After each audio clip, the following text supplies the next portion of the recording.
안녕하세요, 동포 여러분. KBS 한민족방송 보고 싶은 얼굴 그리운 목소리 이소연입니다. 우리 중국에 계시는 조선족 동포들은 우리 한민족의 문화를 잊지 않고 그 전통을 잘 이어가고 계십니다. 그 대표적인 게 장문화가 아닐까 싶어요. 된장, 간장, 고추장 직접 담가서 드시는 분들도 많고요. 동포들의 된장찌개 맛은 정말 구수하고 최고다, 이렇게 많이들 얘기하십니다.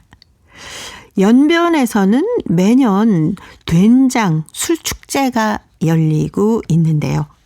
우리 한민족의 전통을 계승한 조선족 할머니들의 손맛이 펼쳐지고 젊은이들은 맛을 새롭게 재해석해서 조선족의 정체성을 오늘에 다시 새기고 있어서 참 반가운 소식이 아닐 수 없습니다. 그 장맛이 앞으로도 계속 좀 잘 이어져 나갔으면 좋겠네요. 김현성이 노래합니다. 된장이 끓는다.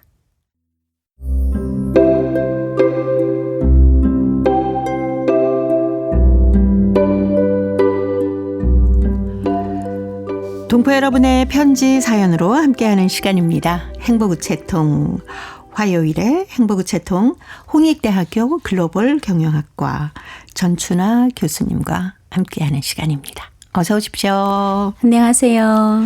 장을 담그는데 옆에는 계셔보셨죠? 아, 네.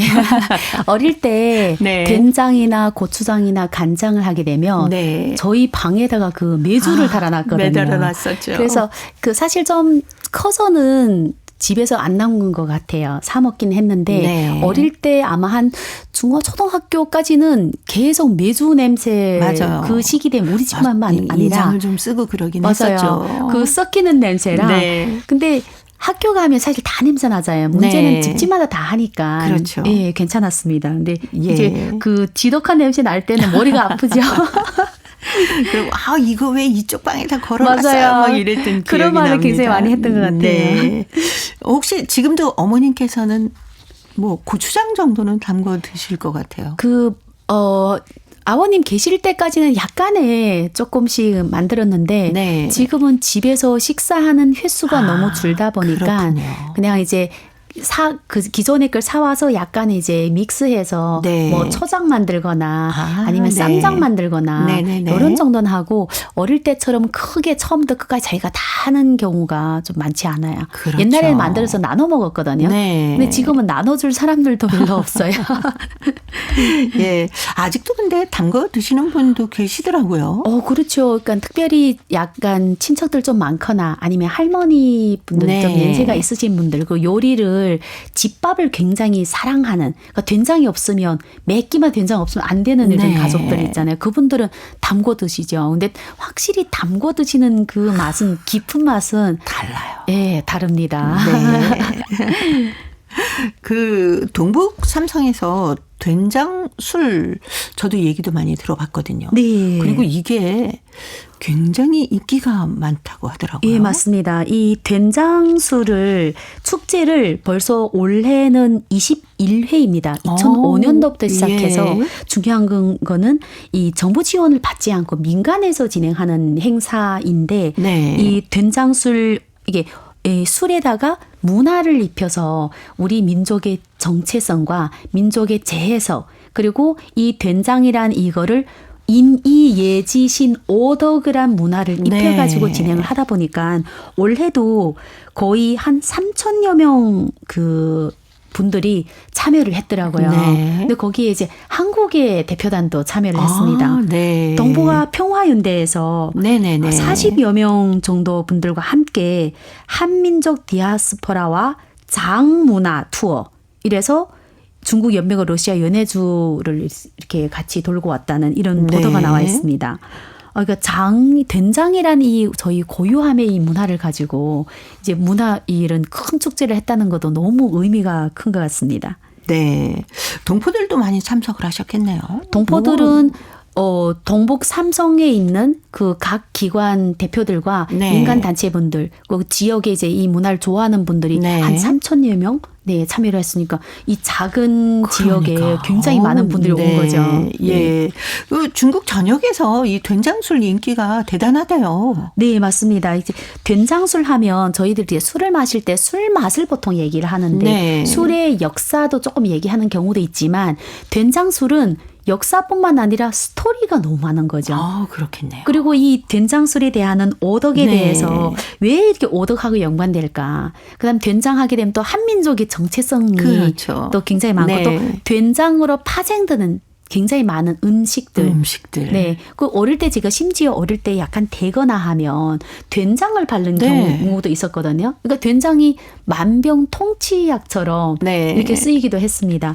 그래서 아마 된장술은 그냥 민족의 이 정체성 이걸 떠나서 동포뿐만 아니라 동포분들이 이렇게 널리 각 지역에 있으니까 네. 소개할 수 있는 자랑스럽게 소개할 수 있는 그게 대해서 아마 더 많은 사람들이 애용하지 않을까 생각합니다. 네. 혹시 드셔보셨습니까? 네. 저는 일찌감치 네. 그 된장술을 왜냐하면 제가 유교 문화를 2018년도에 유교 문화 관련해서 활동을 좀 하다 보니까 네. 된장술 그 회장님을 만난 적이 있거든요. 한국에서. 네. 그래서 그분이 된장술에 관련되는 오덕에 관련되는 거를 이렇게 들으면서 이분은 기업인 전에 문화인이구나. 네. 그래서 이 축제는 한번 꼭 가야 되겠다.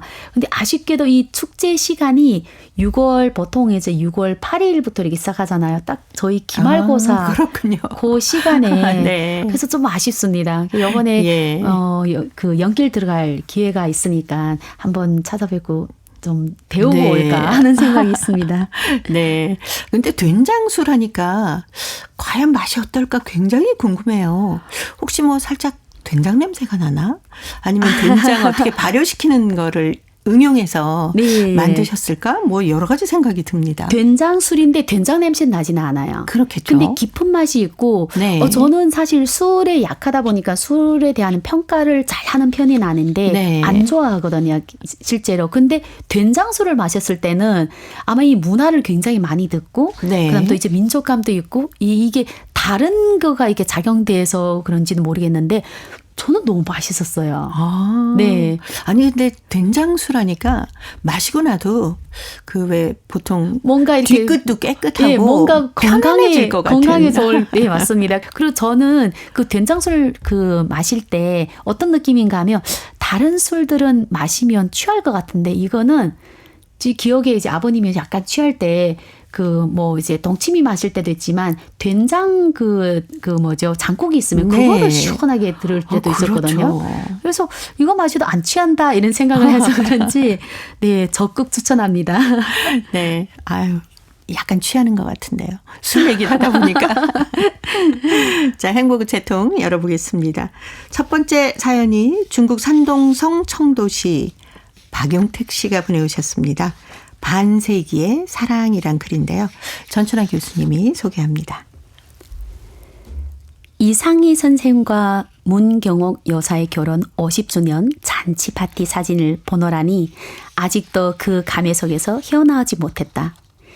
지난 5월 5일 청도시 청량구 허윤발 호텔 3층 해양청 예식장에는 드나드는 사람들로 벅석거렸다. 바로 이상희 선생과 문경옥 여사의 결혼 50주년 금원잔치가 치러졌기 때문이었다. 오전 10시가 되자 장례로 모여드는 청량조선족 교사협회, 해림고향협회, 50호랑이협회, 그리고 타 지역에서 온 이상희 선생의 동창생, 친척, 친구, 도합 150명이 큰 예식장을 꽉 채웠다. 이날따라 흐린 날씨에 내리는 빗방울이 몸을 적셔도 멋진 양복 차림새에 넥타이를 메고 오신 선생님들, 나팔꽃 같은 예쁜 얼굴에 알럭달럭한 한복, 멋진 치포를 입고 오신 여사님들은 축복의 마음을 듬뿍 담은 채 만났다고 반가워하며 서로 인사하면서 자리하였다. 10시 반이 되어 사회자의 집행하에 제1부 행사는 몇 가지 문해의 절목을 무대에 선보였다. 맨 처음 50호랑이 협회의 합창, 교사협회의 무용과 사교무, 해린협회의 무용과 독춤, 무도팀이 신강무, 친구들이 독창 등 절먹으로 화려한 무대를 장식했다. 연출이 끝나자 문경옥 여사가 꽃다발을 안고 이상희 선생의 팔을 끼고 윗층 계단에서 나란히 걸어내리는 다정한 장면은 세월이 흐름에 함께 다른 50년을 사랑으로 간직해 왔음을 상징했다. 마치도 7월 칠석 견우직녀 구름달이 지나는 모습 같았다. 토바온 결혼 50년 간력의 두 내외간을 눈시울이 젖었으며 자식된 아들이 나를 낳아주고 사랑으로 키워주신 부모님에 대한 더 없는 충성과 감사의 말은 지나간 옛 추억을 상상케 하였다. 교사협회 림훈일 회장도 두 내외간의 멋진 아름다운 황혼 인생을 기대한다고 축사했다. 계속해서 빛나는 자리를 마련해준 각 협회와 동창생, 친구들의 소개가 있은 후 식사하는 것으로 제2부 행사가 이어갔다. 밥상에 둘러앉아 서로 맺은 인연과 우정을 나누며 찰찰 넘치는 술잔은 사정없이 부닥쳐갔다. 식사가 거의 끝나자 자유오락, 장기오락으로 춤추고 노래하면서 환락의 공간을 만들어갔다. 노랫소리가 울리면 너도 나도 뛰어나와 춤추는 남녀들의 모습은 그야말로 낭만에 취해 들끄는 기분이었다. 서글서글한 성미와 훨씬한 체구 그리고 영준한 용모를 가진 연변 안도현 출신인 이상희 선생님은 지금도 때마다 술 서너 냥씩 마셔도 끄덕지 않고 오관이 단정하고 여성다운 몸가짐에 화려한 무용복을 입고 나풀거리는 해림현 출신인 문경옥 여사님. 이 두 부부는 지금도 건강한 몸으로 사회활동에 빠짐없이 참가하고 있다. 지극한 사랑과 배려 속에서 지나왔던 두 내외간의 행복한 생활은 50년이 아니라 100세 시대를 향해 씩씩하게 걸어가리라 믿어 마지 않는다. 사랑만큼 아름다운 길이 없다면 출발점에서 새 출발이 시작될 것이다. 네.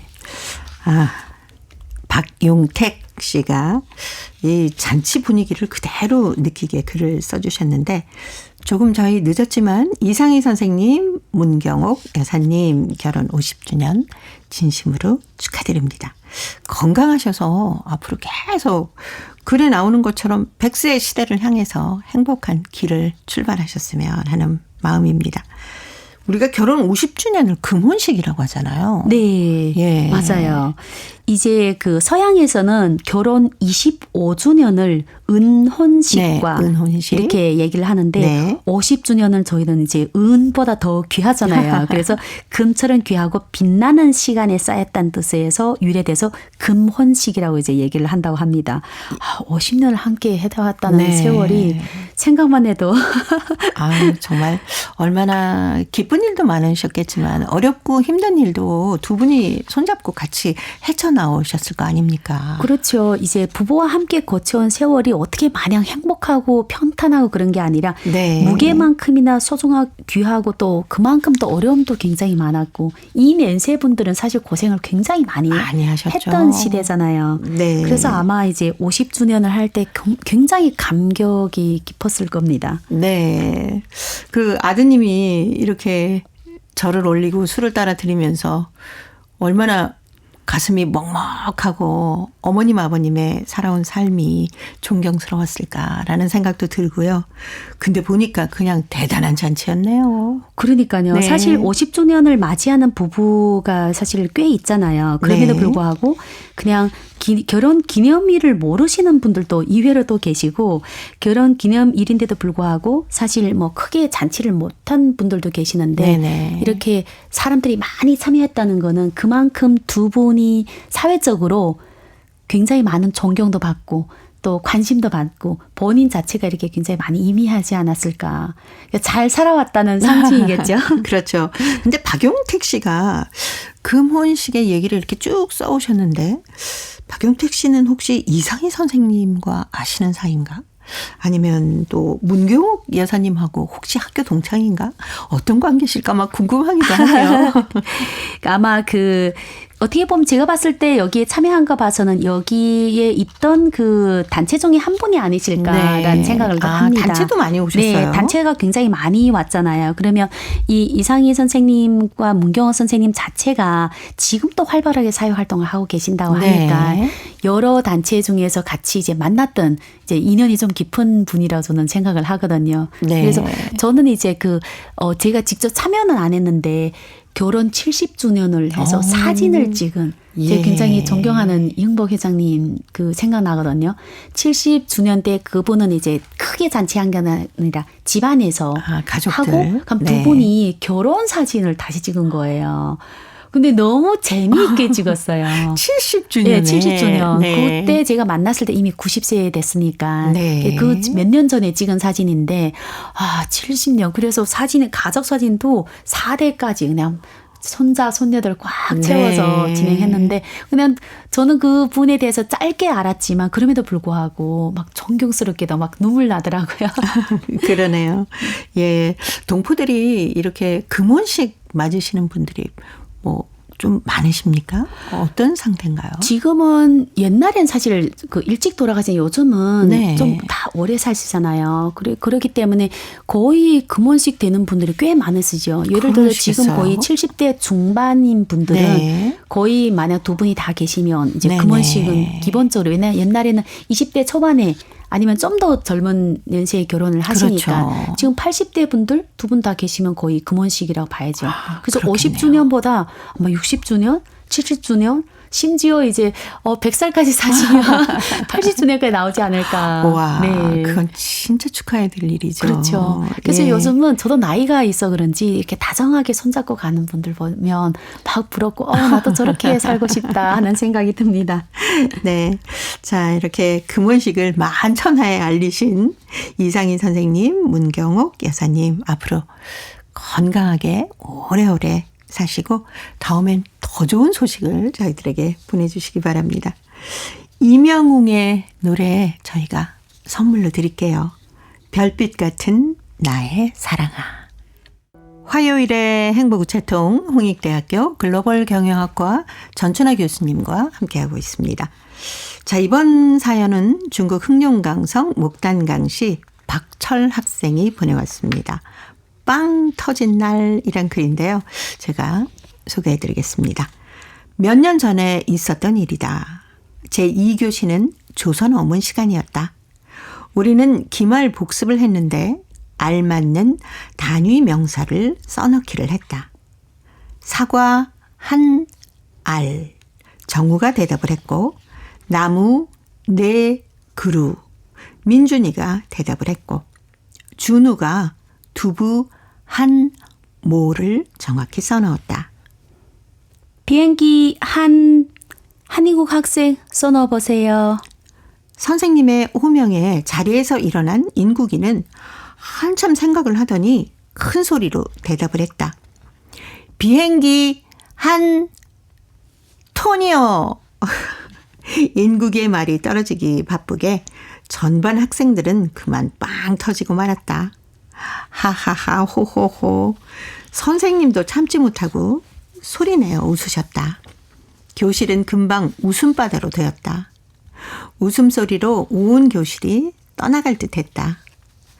기말이어서 매일 공부만 하느라 많이 힘들었는데 배꼽이 터지게 웃고 나니 기분이 날 것 같았다. 엄마가 한쪽이고 아빠는 한국에서 일하다 보니 조선어 공부가 어려운 인국이어서 우리에게 폭소를 선물했다. 친구의 엉뚱한 대답 덕분에 전반 학생들이 기분 전환을 잘했다. 라는 글이었습니다. 진짜 엄마가 한쪽이고 아빠가 한국에 가서 일을 하시면 우리말 배우기 어렵죠. 그렇죠. 우리말 배우기 완벽하게 배우기 쉽지 않습니다. 그리고 그렇기 때문에 엉뚱한 대답이 많이 나올 수밖에 없죠. 네. 비행기를 한 톤이라고 대답을 해서 온 학생들을 빵 터지게 했다라는 그렇죠. 이 친구는 글인데요. 그냥 한 톤이면 왜냐면 비행기 크니까 한 톤 정도 되겠다. 제가 이전에 어떤 분이 식사하셨습니까? 식사했습니다. 뭐 이렇게 존칭을 하면 본인 네. 스스로 존칭을 하면서도 아무렇지 않은 상대방도 엉뚱하게 대답한다 이렇게 생각을 하는데 그런 경우 참 어떤 많죠. 때는 지적을 안 해주거든요. 네. 근데 이상하다. 그러면 그게 맞는 줄 알고 맨날 그렇게 말하고 다니는 기억이 났거든요. 예. 아유, 이 조선족 학생 중에도 그 인준이 같은 경우의 학생들이 꽤 있을 것 같아요. 요즘은 또 중국어를 열심히 배우고 우리말은 제2외국어처럼 되지 않았습니까? 이전에는 한정 학교 다니는 교포 학생들이 조선말 잘 못했다면 요즘은 조선 학교라도 학교에서 조선 어문을 가르친 대신 그 중국어로 네. 모든 걸 다 가르치다 보니까 이렇게 단위 명사처럼 평소에 잘 쓰지 않는다. 그러면 네. 모를 수가 있죠. 이게 어떻게 보면 좀 안타깝긴 합니다. 이제 웃음으로 배운 것이긴 한데 네. 어떻게 보면 또 한편으로는 이런 어떻게 좀 간단한 것 같은데 네. 너무 사용을 안 하다 보니까 아쉬움도 그렇죠. 있고. 네. 예. 그래서 선생님들의 역할이 훨씬 더 중요해지지 않았나라는 생각이 들어요. 맞습니다. 아마 평생 못 잊을 거예요. 왜냐하면 웃음도 많이 줬지만 본인 스스로도 네. 굉장히 당황했을 거고 제가 기억에 제가 교수님한테 제가 전화를 칠 겁니다 했더니 교수님이 다시 제 앞에 와서 전화를 치기는 왜 치냐 전화를 걸어주세요 이러는 거예요. 근데 그게 네. 저는 굉장히 충격이었거든요. 네. 좀 존경하는 교수님이라서 제가 이제 몇 시까지 오라고 하니까 저는 그 생각에 가기 전에 꼭 먼저 전화하고 가야지 네. 이랬는데 그때는 그 조선말 잘 한 편이 아니니까 제가 전화 치고 갔는데 교수님이 가시던 길을 다시 한 몇 미터 가시다가 다시 네. 와서 굉장히 이 교수님은 그런 걸 못 참는 거예요. 근데 그게 지금 네. 지나간 지 20년 넘었거든요. 네. 아직도 기억이 남고 이제 네. 틀리지 않습니다. 그렇죠. 아유, 선생님들께서 이렇게 정확하게 가르쳐 주시고 예를 들어서 재미있게 설명을 해 주시면 학생들이 귀에 쏙쏙 들어오지 않습니까? 그렇죠. 네. 그리고 이제 틀리면 민망하잖아요. 근데 네. 민망한 거를 민망하지 않게 네. 싹 풀어주니까 네, 좋은 것 같습니다. 네. 자, 오늘 박철 학생 덕분에 저희도 같이 빵 터졌네요. 홍익대 글로벌 경영학과 전춘환 교수님은 또 다음 주에 뵙겠습니다. 고맙습니다. 감사합니다. KBS 한민족 방송 보고 싶은 얼굴 그리운 목소리 듣고 계십니다. 동포통신원들로부터 여러분 계신 곳에 새로운 소식을 듣는 시간입니다. 통신원 리포트인데요. 오늘은 중앙아시아, 카자흐스탄, 러시아, 사할린 소식 준비했습니다. 먼저 카자흐스탄의 김상욱 통신원 만나봅니다. 김상욱 통신원 안녕하세요. 네, 안녕하세요. 카자흐스탄과 한국 간의 대규모 문화 경제 교류 주간 행사가 열렸다고 하는데 자세한 소식 전해 주십시오. 네, 한국과 카자흐스탄 양국 정부와 공공기관, 기업 등 12개 기관이 협업한 종합 교류 행사가 카자흐스탄 알마티에서 열렸습니다. 지난 6월 26일부터 28일까지 3일간 열린 이 행사는 문화 콘서트, 상품, 소비재 전시 및 수출 상담도 동시에 개최되었는데요. LG전자와 신한은행, 우리 현지 법인이 후원사로 참여를 했고요. 그리고 한국관광공사, 코트라, 그리고 한국교육원, 알마티 고려민족중앙회 등이 협력기관으로 함께 해서 양국 간 경제, 문화, 인적 교류를 넓히는 한 카자흐 합동 종합교류 행사였습니다. 첫날인 26일에는요, 카자흐스탄, 우즈베키스탄, 키르기스탄 등 중앙아시아 3개국 댄스팀이 참여하는 K-팝 커브 댄스 경연대회가 열렸고, 27일에는 대한민국 광복 80주년을 축하하고 카자흐스탄의 정신적 아버지인 아바이 구남바이올로 탄생 180주년을 기념하는 합동 콘서트가 개최되었습니다. 이날 공연에는 전 세계에서 현존하는 가장 오래된 우리 한민족 공연단체인 고려극장, 그리고 알마티시를 대표하는 문화예술기관인 알마티 아우옌드르, 그리고 카자흐스탄의 유명 클래식 크로스오버 그룹인 메조가 함께 무대에 올랐습니다. 행사 마지막 날인 28일에는 K-팝 아티스트 TNX와 Q-팝 그룹 91의 멤버 에이스가 출연하는 양국 대중음악의 합동 콘서트로 대단원의 막을 내렸습니다. 공연 기간 내내 공연장 로비에는 후원 기업인 LG와 신한은행의 브랜드 홍보관이 운영되었고요. 한국관광공사 그리고 한국농수산식품유통공사, 코트라에서는 K푸드, K뷰티, 관광, 소비재 관련 전시 체험 부스를 설치하여 한류 팬들에게 다양한 볼거리를 제공했습니다. 한편 27일 알마티 릭스스 호텔에서는 B2B 수출 상담회가 있었고 또 1대1 비즈니스 미팅이 진행되었습니다. 27일부터 28일까지는 B2C 전시 및 판촉 부스 운영이 메가 쇼핑몰에서 병행되었습니다. 또 우즈베키스탄에서 한국 문학 주간 행사가 열렸다면서요? 네, 매년 한국문학번영원이 개최하는 국제 행사인 한국문학주간 행사가 최근 우즈베키스탄에서 개최되었습니다. 한국문학의 대중화, 학술 및 문화교류, 그리고 해외 한국 작가들의 출판 지원을 목적으로 국경을 넘어 문학의 연으로 말하다라는 주제로 열렸는데요.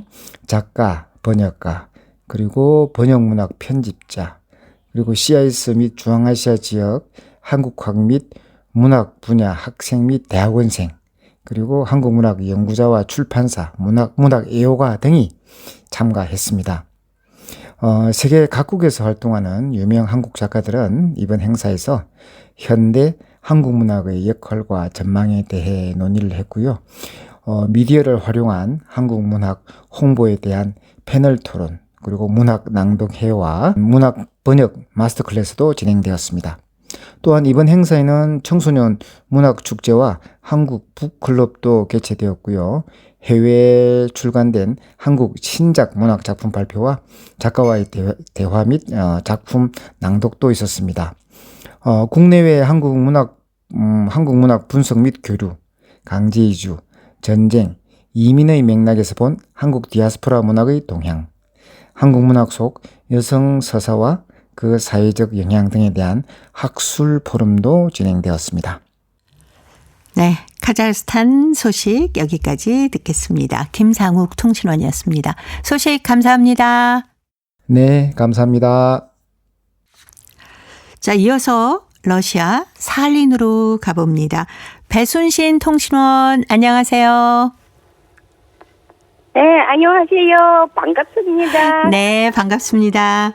유즈노 살린스크시에서 엄마 축제가 열렸다고 하는데 자세한 소식 전해주십시오.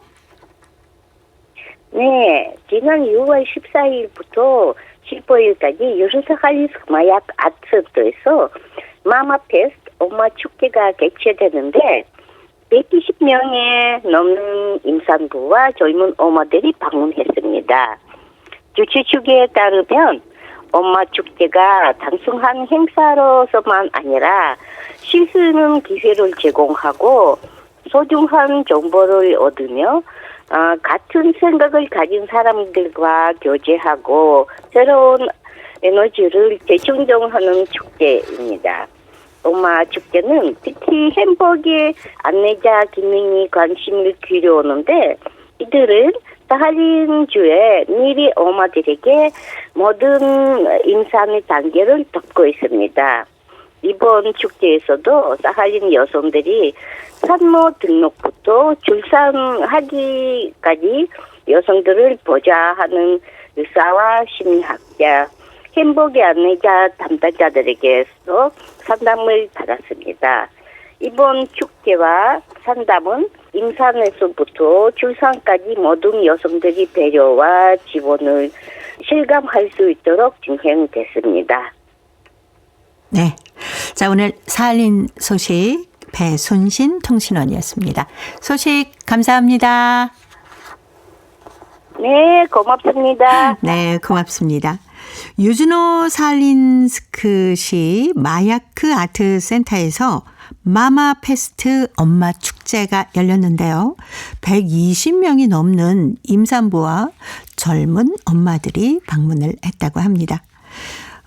이 엄마 축제에서는 행복의 안내자로서 살린 여성들이 산모 등록부터 출산하기까지 여성들을 보좌하는 의사, 심리학자 모두의 상담을 통해서 임신부터 출산까지 배려와 지원을 실감할 수 있도록 진행이 됐다고 하는데요.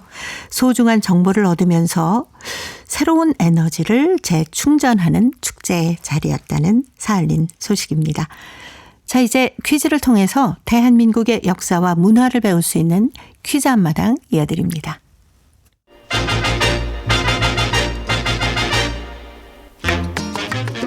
동포 여러분과 퀴즈로 하나 되는 시간. 퀴즈 한마당.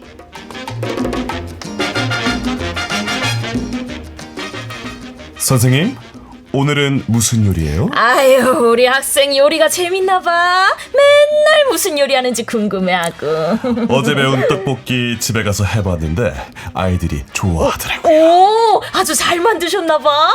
선생님께 배운 대로 했는데 아이들한테 점수 좀 땄어요. 아이, 가르친 보람이 있네. 뭐 아버님 솜씨가 좋긴 하죠. 그런가요? 선생님, 네? 오늘은 이것 냉국 좀 가르쳐 주시면 안 될까요? 오, 이것 냉국이요? 네. 네, 안 됩니다. 자, 오늘은 불고기를 해야 돼요. 다음에 가르쳐 드릴게요. 아니, 불고기는 다음에 배우고 오늘은 아이. 이것 냉국 가르쳐 달라니까요. 아이, 우리 참. 마누라가 제일 좋아하는 음식이 이것 냉국이라 그래요. 아유, 그래. 아버님 참 애처가시다. 아이, 그럼요. 요즘은 마누라한테 잘해야죠.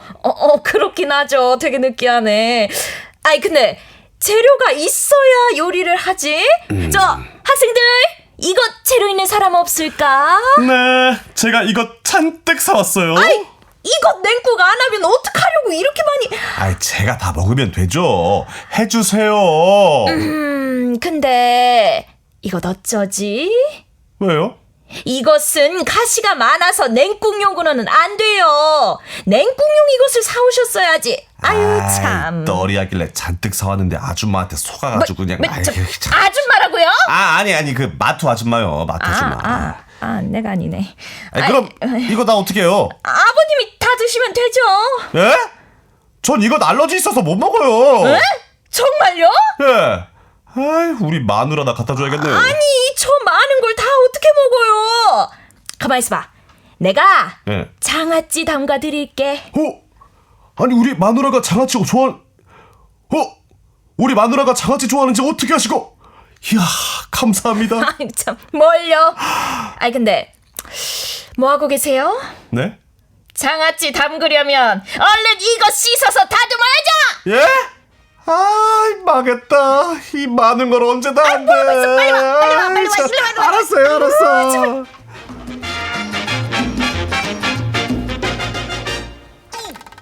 네, 가족을 위해서 요리 배우는 남자 멋지네요. 그러게요. 냉국과 장아찌를 만들어주면 아내가 좋아하겠네요. 네, 아내가 좋아한다는 이것은 열량이 낮고 95% 이상 수분으로 이루어져 있는데요. 산뜻한 맛과 상큼한 식감을 지니고 있습니다.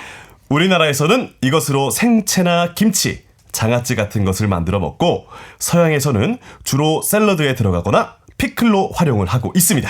이것 한 개에는 비타민C 하루 권장량의 14%가 들어있는데요. 수분이 많은 이것에는 칼륨이 많아 갈증 해소를 돕고 체내 노폐물과 부기를 제거하고 부종을 예방하는 효능이 있습니다. 이것은 가격도 저렴하고 쉽게 구할 수 있어서 누구나 즐기는 국민 채소라고 할 수 있습니다. 자, 여기서 문제 나갑니다. 이것은 전 세계에서 재배되는 채소인데요. 길고 통통하게 생겼고 여름에 많이 납니다. 이것으로 김치를 담그기도 생채나 냉국, 장아찌, 피클 등을 만들어 먹기도 하는데요. 이것은 무엇일까요? 자, 보기 드립니다. 1번, 오이, 2번, 오늘 3번. 오렌지? 정답을 보내주신 분 가운데 일주일에 한 분 추첨해서 소정의 상금이나 상품을 보내드립니다. 퀴즈 퀴즈 한마당. 지금까지 성우 정상일, 김정은이었습니다.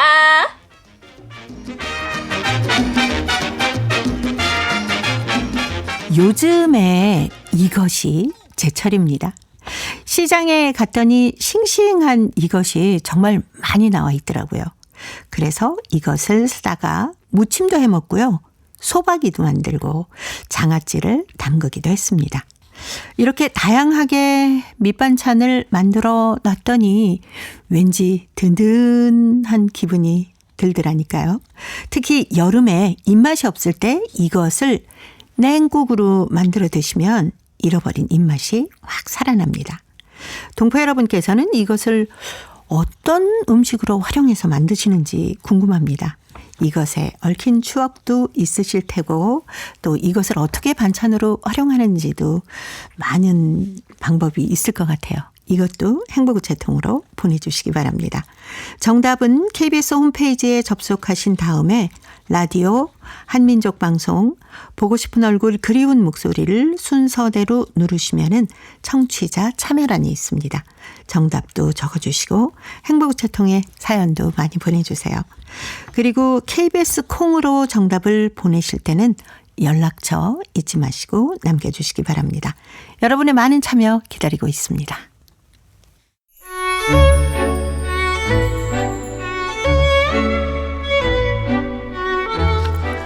고려인들의 역사를 재조명하고 그들의 삶의 애환을 살펴보는 시간입니다.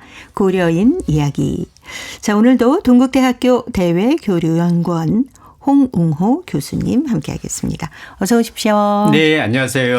지난 시간에 저희가 러시아나 다른 나라 사람들이 우리 고려인들을 어떻게 보았을까 하는 것을 살펴봤습니다. 참 항상 깨끗하고 성실하고 부지런하다라는 얘기를 해 주셨는데 그 외에 농업 외에 또 다른 생활의 어떤 특징 같은 거는 어떤 게 있었을까요? 예, 지금 이 생활의 특징 같은 것을 우리가 이 여행기를 통해서 제가 말씀드린다고 했는데, 저는 이걸 보면서 굉장히 크게 느낀 부분들이 있어요. 사실 네. 한국도 산업화되고, 그 다음에 핵가족화되면서 우리의 전통 문화나 생활 방식이라든가 이런 것을 많이 잊어먹고 있잖아요. 고려인들도 물론 그런 특징이 있죠. 그래서 이런 것들을 하나둘씩 이렇게 찾아보고 또, 우리가 살아왔던 것과 비교해보고, 네. 이런 거 참 재미있더라고요. 예. 생활 방식에 대한 어떤 기록 또 다른 건 어떤 게 있어요? 네, 이 나세킨이라고 하는 네. 여행가가 쓴 것인데요. 아무르 연안 지역의 고려인이라고 하는 그 책에 보면 네. 고려인 농가들에 대해서 이제 묘사를 하고 있어요. 고려인 마을을 주로 설명을 하고 있는데 네. 보통 이 마을이라고 하면 이게 같이 모여 있는 경우가 많지 네, 않습니까? 네. 그런데 이 연해주 지역에 간 고려인들은 일단 먹고 살기 위해서 그 황무지를 개간하는 일들을 시작을 하죠. 네. 그러다 보니까 집과 집 사이가 보통 뭐 가깝게는 100m에서 멀리는 한 300m 뚝뚝 떨어져 가지고 그 집을 짓고 그 주변을 농토로 만드는 이제 이런 경향이 있다라고 나세키는 설명을 하더라고요. 그래서 이런 것은 고려인들이 가지고 있는 독특한 마을 구조다라고 설명을 하더라고요. 네. 그럼 다른 나라하고는 좀 달랐습니까? 마을 구조나 집 구조를 보면 네. 다른 나라하고 조금 차이가 나는 것도 있고 비슷한 것도 있다고 해요. 네. 보통 이제 마을의 일반적인 구조를 보면 도로를 따라서 양옆에 이렇게 집들이 있는데 네. 고려인 마을의 구조는 앞에서 말씀드렸던 것처럼 좀 뚝뚝 떨어져 있는 것이 이제 일반적이고 예. 또 많이 모여 사는 그런 지역도 있기도 한다고 합니다. 네. 대표적으로 이제 스레이도라고 하는 여행가가 1896년에 지시너 마을, 최초의 우리 한인 네. 마을이죠. 지시너 마을을 방문하고 쓴 이제 기록에 보면 재밌는 내용이 나오더라고요. 마을의 외형 모습은 유럽에 있는 마을과 상당히 달랐다고 해요. 마을 입구로 들어서면 먼저 눈에 띄는 것이 집들이 굉장히 낮은 집들이 이렇게 있는데 네. 이 집들의 창문들이 작은 창문들이 있고 요 창문에는 종이를 발라서 붙여놓은 예. 그러니까 우리가 이제 한국에서 옛날에 창호지라고 창호지. 했죠. 네네. 그래서 이 이 여행가는 이걸 기름종이라고 표현을 했더라고요. 창호지라는 네. 용어를 잘 모르니까 네. 기름종이를 붙여놓은 곳이 이 집들이 이제 있고 그 다음에 이 집들은 어디에 주로 이렇게 많이 모였을까? 이 사람이 굉장히 궁금했어요. 왜냐하면 이 당시 고려인들은 대부분 농사를 짓는 사람들인데 네. 근데 이 사람이 여기 사는 사람들이 자기가 오면서 한 30분 전에 봤던 저 들판 아무도 없는 네네. 그 들판에 곡식을 키우고 있는데 거기에 농사 짓는 사람들이구나 하는 것을 알게 되었다는 거죠. 네. 그렇게 해서 보통 이제 한 70가구 정도가 지시너 마을에 모여 살고 있었다고 합니다. 그리고 일반적인 이 가난한 사람들의 경우에는 멀리 떨어진 곳에 이 농토를 가지고 있지 못해서 네. 주로 집 주변에 이제 농토를 작은 농토를 자그마하게. 가지고 있었고 네. 그 농토 주변에 경계를 하기 위해서 네. 가장자리에 옥수수를 이렇게 쭉 심어 놓고 네. 그런 모습을 보여주고 있다라고 설명을 하더라고요. 네. 근데 그 창호지 얘기, 마당에다 이제, 옥수수 심은 얘기, 이런 거 이렇게 보면은 한국 마을 구조가 좀 생각이 나네요. 그렇죠. 비슷한 것 같아요. 그렇죠. 아무래도 살던 대로 해놓고 사셨겠죠. 네네. 비록 러시아 땅으로 가서 살지만 네. 이 우리 한반도에서 고향에서 살던 마을 생활 모습 이런 것을 그대로 가져갔다고 볼 수가 있겠죠. 네.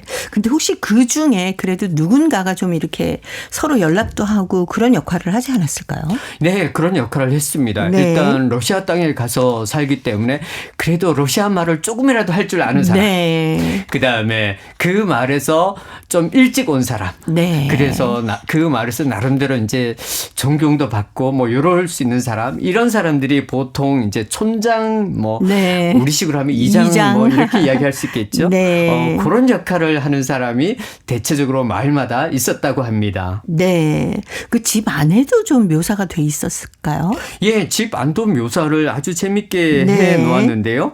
보통 이제 그 마당을 중심으로 해서 네모나게 이 집과 농장들이 형성되어 있는데 네. 그 집의 마당에는 보면 항상 한가운데 맷돌이 있었다고 해요. 맷돌이. 예, 네. 맷돌도 이게 돌이 작은 게 아니라 돌이 굉장히 큰. 그래서 네. 당나귀나 아니면 이 소를 가지고 네. 이 맷돌을 돌릴 정도로. 네. 예, 그런 정도의 맷돌이 반드시 있었다고 해요. 네. 그래서 요런 집을 큰 맷돌이 있었다?